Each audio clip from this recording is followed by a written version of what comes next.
I'm going to do a monochrome piece using colors that are really close. The main color I'm after is this kind of, well, it's quinacridone burnt orange. It's sort of a deep reddish, well, brownish red.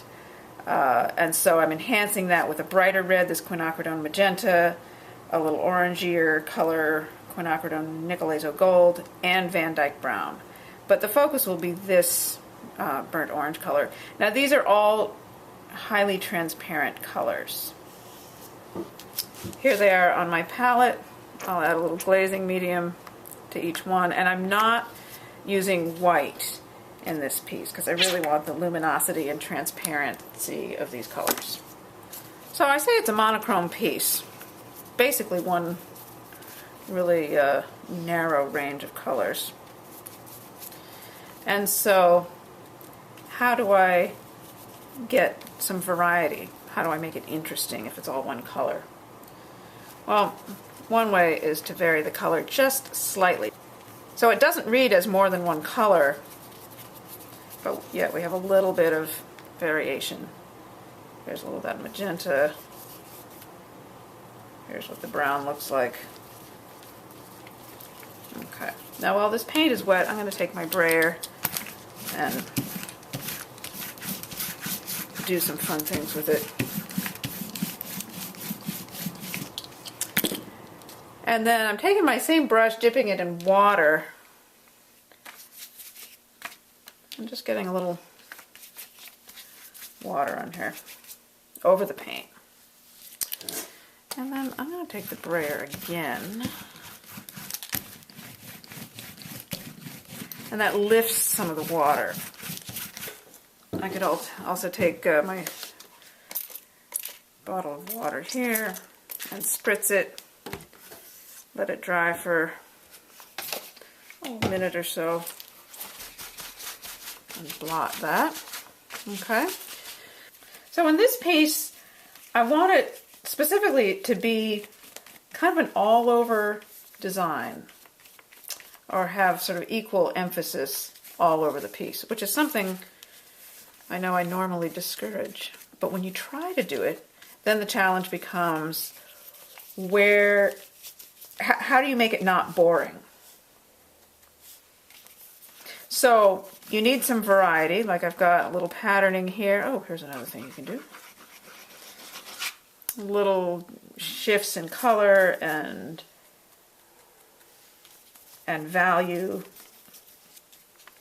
But what I want for this piece, or this series of pieces, is for those shifts in color and value to be subtle. So for me, that's looking a little too like there's a pattern in the center and there's all these colors around. So this piece is just, I mean, this is just the first layer. It's nowhere near done.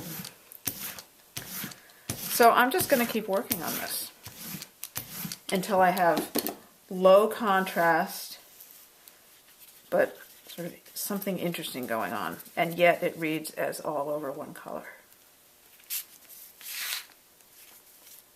Other tool we have is the credit card. Do some interesting things with that.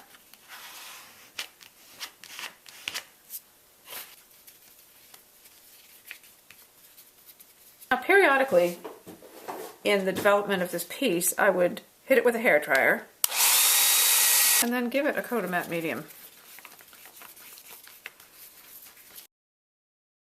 So now this has a coat of matte medium, and I've dried the matte medium. And the piece to me is looking pretty interesting. I've got this lighter area, darks, you know, I have this little pattern, I've got these big spaces. It's starting to work as a kind of interesting piece.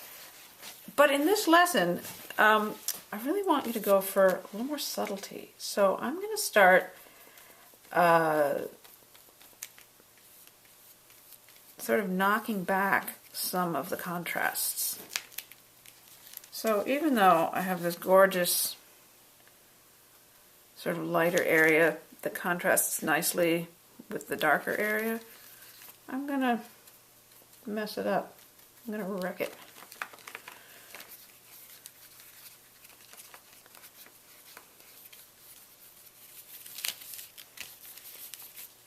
I'm going to see how how little contrast I can get away with and still have an interesting piece.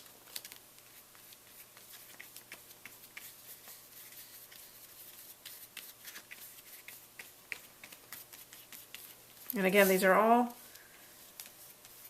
really luminous, transparent colors. So part of how I'm getting interested in this piece is the depth. So any little mark I put on there, you're going to be able to see it through the subsequent layers. And then I'm just going to keep going with some of the same techniques. That's standing out to me, so I'm going to cover it up a little bit. Now it's a little more subtle. Now, how much contrast is acceptable? That just has to be up to you.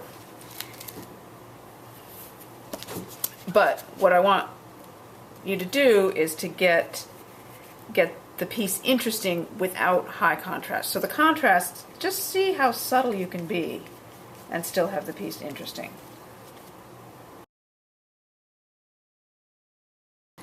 So now I'm going to do another piece using opaque and transparent colors. So I'm going to stay in the red range since I've got all these colors out and add cadmium red hue, which is somewhat opaque, pyrrole red, which is pretty opaque, and alizarin crimson, which is very much like the burnt orange, just not quite as orangey. Anyways, but that's a transparent color.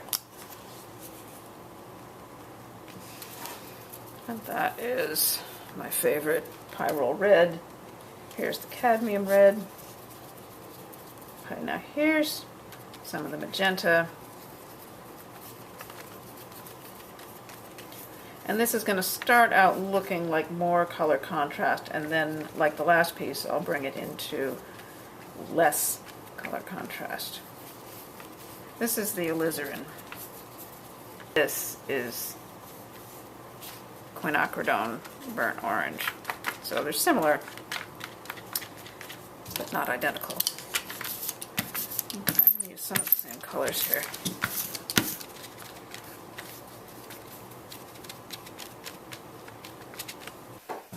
Another thing you can play with is really subtle pattern. So I'm going to do this with a stencil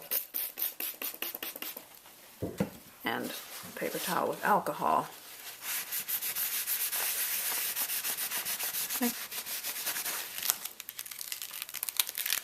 Okay, that shows just a little bit of paint removed.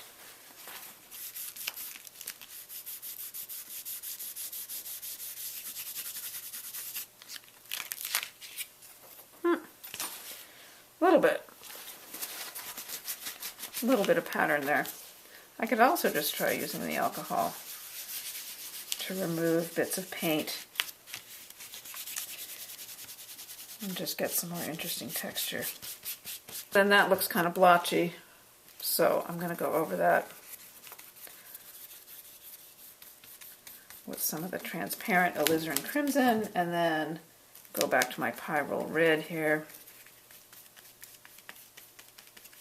But right now it's starting to look like a monochrome piece without high value contrast.